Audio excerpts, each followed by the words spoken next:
นี่คือวิจัยที่โหดที่สุดในรอบทศวรรษของวงการสกินแคร์ในยุคที่ทุกคนกำลังกังวลเรื่องริ้วรอยก่อนวัยงานวิจัยใหม่จาก Sederma บริษัทในเครือ Croda กำลังสร้างความฮือฮามากๆในวงการสกินแคร์ทั่วโลกกับสารสกัดจากแบคทีเรียในภูเขาไฟใต้ทะเลลึกที่ชื่อ Venusian ซึ่งกำลังถูกขนานนามว่าเป็นเกราะป้องกันผิวจากการถูกเร่งอายุทีมวิจัยเลือกเกาะ Mauritius กลางมหาสมุทรอินเดียประเทศที่มีแสงแดดแรง UV Index เนี่ยสูงได้ถึง 11 บวกเพื่อจำลองสภาพเร่งอายุผิวโดยคัดอาสาสมัครชาวยุโรป 50 คนให้ย้ายมาอาศัยอยู่นาน 6 เดือนแบ่งเป็น 2 กลุ่มด้วยกันกลุ่มหนึ่งทาครีมที่มีเวนูเซียน 5% และอีกกลุ่มหนึ่งใช้เพียงยาหลอกหรือ placebo เป็นเวลาทั้งหมด 6 เดือนโดยที่ห้ามมีใครทากันแดดเลยเด็ดขาดกลุ่มที่ใช้ครีมยาหลอกมีริ้วรอยและจุดด่างดำที่เพิ่มมากขึ้นอายุผิวที่แก่ขึ้นประมาณ 3 ปีขณะที่กลุ่มที่ใช้เวนูเซียน 5% เนี่ยกลับสามารถลดอายุผิวได้เฉลี่ยถึง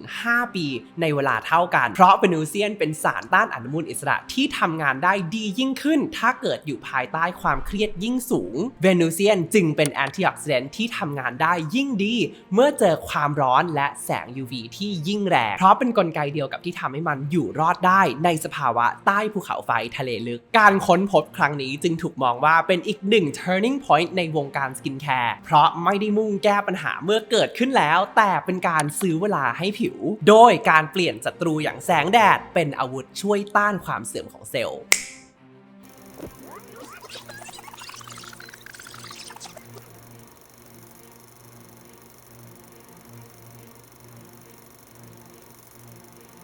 โจทย์หลักเลยคือสร้างความแตกต่างยังไงให้กับสินค้าตัวนี้เพราะว่าวิตซีมันก็อย่างที่ทุกคนรู้เป็นอะไรที่มันเกลื่อนตลาดมากเลยแล้วก็คือไม่สามารถที่จะแข่งได้แบบธรรมดาทั่วไปเพราะเราก็เป็นแบรนด์ที่อยากจะสร้าง value อะไรใหม่ๆให้กับผู้บริโภคตลอดคือเท่าที่เพนทำ complete review มาในตลาดอะเพนว่ามันยังหาความแตกต่างให้กับ product เราไม่ได้ค่ะพอได้มานอนคิดดีๆคอนเซปต์นี้ก็พุ่งมาในหัวหรือนี่จะเป็นวิตซีติดเกาะแต่ก็ยังช่างใจว่าแล้วส่วนผสมแค่ตัวเดียวจะสร้างความแตกต่างพอหรือยังหรืออาจจะยังนะ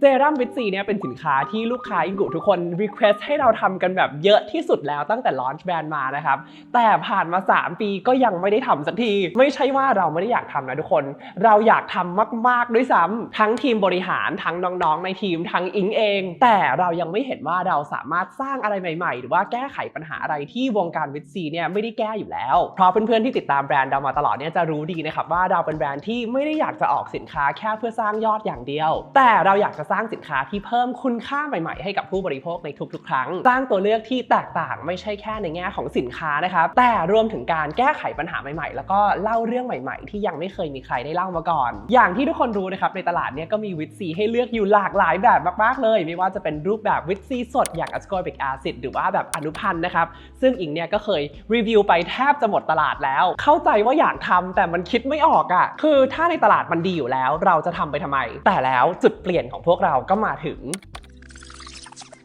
วันนี้ก็คือตื่นเต้นมากนะครับมากับทีมมาเดินงานเครื่องสำอางกันนะครับแล้วก็เจอเคมีตัวหนึ่งที่น่าสนใจมากชื่อว่า Venusian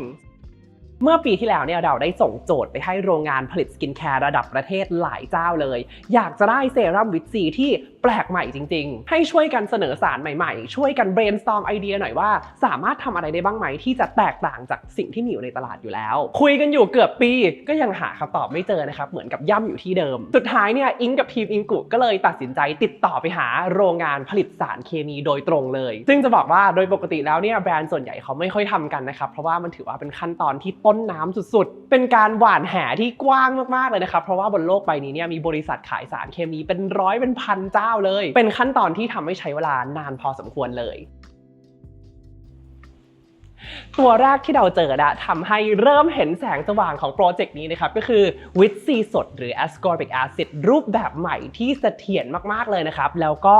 ไม่ต้องอยู่ในค่า pH กรดด้วยหลายคนอาจจะงงว่ามันสำคัญยังไงนะครับแต่ในวงการผลิตสกินแคร์เนี่ยเป็นที่รู้กันเลยว่า ascorbic acid เนี่ยเป็นฟอร์มของวิตามินซีที่เห็นผลจริงมากที่สุดงานวิจัยสนับสนุนเพียบเลยนะครับไม่ว่าจะเป็นในแง่ของการกระตุ้นคอลลาเจนลดริ้วรอยเพิ่มความกระจ่างใสหรือว่าการต้าน านอนุมูลอิสระแล้วก็ปกป้องผิวปัญหาก็คือ ascorbic acid เนี่ยเป็นศัตรูของนักเคมีทุกคนโรงงานไหนได้โจทย์นี้เนี่ยก็จะใส่หัวขอ manager เปลี่ยนโปรเจกต์กันหมดนะครับเพราะว่าเขาเนี่ยทั้งเสื่อมสภาพง่ายแล้วก็ออกซิไดซ์เร็วมากเพื่อนๆทุกคนก็น่าจะเคยเห็นกันเองนะครับพวกเซรั่มวิตซีที่มักจะเปลี่ยนสีเป็นสีน้ำตาลเข้มแบบเร็วสุดๆอีกอย่างหนึ่งเนี่ยก็คือ ascorbic acid เนี่ยเขาจะต้องมีค่า pH ที่เป็นกรดนะครับถึงจะสามารถซึมเข้าผิวของเราได้ทำให้หลายๆคนใช้แล้วเนี่ยก็จะมีอาการยิบแสบๆระคายเคืองได้นะครับหลายๆคนเนี่ยก็เลยเลี่ยงการใช้ ascorbic acid กันนะครับไปใช้อนุพันธ์วิตามินซีแทนอย่างเช่น 3-O-ethyl ascorbic acid ascorbyl glucoside แล้วก็มีให้เลือกอีกเป็น10ตัวเลยน้องๆก็จะใช้ง่ายไม่ต้องอยู่ในค่า pH ที่เป็นกรดแต่แน่นอนว่างานวิจัยไม่จึ้งเท่าและเห็นผลไม่เทียบเท่ากับ ascorbic acid สดๆแน่นอนสินค้าตัวหนึ่งในตลาดที่นักวิจัยแล้วก็หมอผิวหนังทุกคนเนี่ยน่าจะพูดถึงกันเยอะที่สุดเลยว่าเป็น the best of the best ของ ascorbic acid แล้วเนี่ยก็คือของ SkinCeuticals สูตรที่จดสิทธิบัตรมานะครับว่าสามารถทำให้วิตซีสดเนี่ยเสถียรแล้วก็คงทนได้มากที่สุดมีสิทธิบัตรมาหลาย10ปีแล้วนะครับอิงเองเนี่ยก็ยกย่องให้เป็น gold standard ของ ascorbic acid มาหลายปีแล้วเช่นกันแต่เมื่อได้มีโอกาสคุยกับดร. Sam จาก MIT ในงานเคมีหนึ่งเนี่ยเขาพูดเลยว่า that's old news วงการวิจัยเขาพัฒนามาไกลกว่านั้นมากแล้วทำไมถึงกล้าเคลมแรงขนาดนั้นจนได้มานั่งฟังบรรยายแบบเจาะลึกเคมีอยู่หลายครั้งสรุปว่าทีมวิจัยจาก MIT แล้วก็ Stanford เนี่ยเขาได้พัฒนา ascorbic acid รูปแบบใหม่โดยใช้เทคโนโลยีเคลือบโคตติ้งพิเศษนะครับมาคู่กับวิตามิน E ทำให้เขาเนี่ยทนต่อแสงแล้วก็อากาศได้มากยิ่งขึ้นตอนแรกก็ไม่เชื่อว่าจะขนาดนั้นจนลองเอามาให้แลบที่ไทยขึ้นสูตรทดลองแล้วเอามาทดสอบหลายแบบเราเก็บในตู้เย็น4องศาอุณหภูมิห้อง22องศาใต้โคมไฟ25องศาอยู่ในออฟฟิศจริงที่มีการปิดเปิดแอร์จำลองอุณหภูมิห้องของลูกค้าที่มีการสวิงจาก23ถึง33องศาและในตู้อบทั้ง40และ45องศาเก็บทั้งหมดครบ3เดือนเลยจริงๆก็ปรับสูตรอยู่หลายเดือนเหมือนกันกว่าจะได้ผลออกมาแบบนี้นะครับเป็นเหตุผลที่เราเลื่อนลอนช์ไปเกือบปีเลยจริงๆสิ่งนี้เนี่ยต้องเปิดตัวตั้งแต่เดือนมกราแล้วนะครับจะเห็นว่าสีมีการเปลี่ยนตามเกณฑ์การทดสอบแต่อยู่ในเกณฑ์ที่ทีม RD ทุกคนพึงพอใจและเห็นตรงกันว่าการออกซิไดซ์เนี่ยลดลงน้อยมากเราสามารถทำเซรั่มนี้ให้มีค่า pH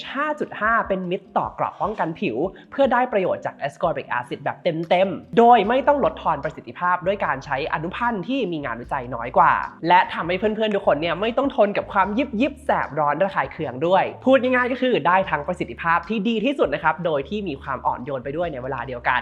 แต่วิตซีสดสุดจึ้งมันก็ยังจึ้งไม่พอนะครับในช่วงเดียวกันเนี่ยอิงก็ไปฝรั่งเศสไปคุยกับ Sederma บริษัทเคมีฝรั่งเศสที่เป็นพาร์ทเนอร์เรามาตั้งแต่ Day 1ที่ผลิตสารอย่าง Matrixyl Zinc 6 กับ Encapsulated Retinol ให้เราก็เล่าให้เขาฟังนะครับว่าเรามีแพลนทำโปรเจกต์นี้อยู่มีสารอะไรเด็ดๆช่วยงัดออกมาให้ทีก็คุยกันอยู่หลายเดือนเลยนะครับเขามาเสนอสารแต่ละครั้งเนี่ยก็น่าสนใจนะครับแต่ก็ยังธรรมดาอยู่จนอิงถามหัวหน้า RD เขาตรงๆเลยนะครับว่า You've worked here for 30 years What's the most challenging study you've ever done คุณทำวิจัยกับบริษัทนี้มา30กว่าปีแล้วอะไรคืออันที่คุณคิดว่าเป็นวิจัยโหดที่สุดที่เคยทำมาเขาก็คิดอยู่สักพักใหญ่ๆเลยนะครับแล้วก็ตอบกลับมาว่าตัวนี้เลยเบนูเซียนเป็นตัวที่พอฟังแล้วเนี่ยรู้เลยนะครับว่ามันจะทำให้วิตซีตัวนี้มันสุดจึ้งแบบยิ่งกว่าเดิมมากๆที่สำคัญคือเป็นอะไรใหม่ๆนะครับที่ตรงกับคอนเซปต์ที่พวกเรากำลังหามากอย่างที่เกริ่นไปตอนต้นเลยนะครับน้องเป็นสารสกัดจากแบคทีเรียที่อาศัยในบริเวณภูเขาไฟใต้ทะเลลึกแถบแปซิฟิกใกล้ๆกับแคลิฟอร์เนียนะครับซึ่งอิงก็เพิ่งกลับจากทริปมอนเทรไปศึกษาภูมิศาสตร์แถวนั้นมาพอดีพื้นทะเลบริเวณนั้นเนี่ยดิ่งลึกลงไปกว่า100,000 เมตรนะครับเต็มไปด้วยภูเขาไฟใต้น้ำและระบบนิเวศที่ซับซ้อนและอุดมสมบูรณ์มากๆแบคทีเรียตัวนี้เนี่ยเป็นสิ่งที่เราเรียกว่า extremolyte พูดง่ายๆนะครับคือ extremolyte เนี่ยเป็นเกราะป้องกันเซลล์ที่สิ่งมีชีวิตใช้เพื่อปกป้องตัวของมันเวลาที่เจอสภาพแวดล้อมสุดโห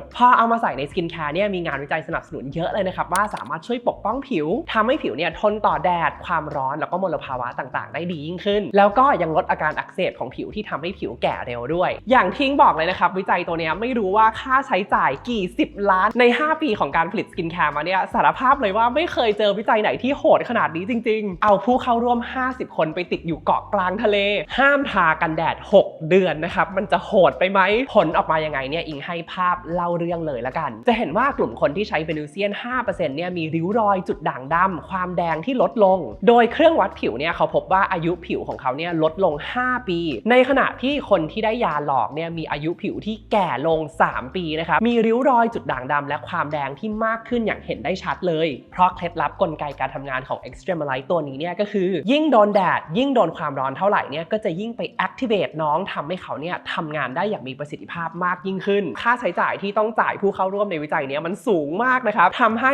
สารตัวนี้ก็ราคาแพงตามๆกันไปทางบริษัทบอกว่าอิงกุยูใช้แค่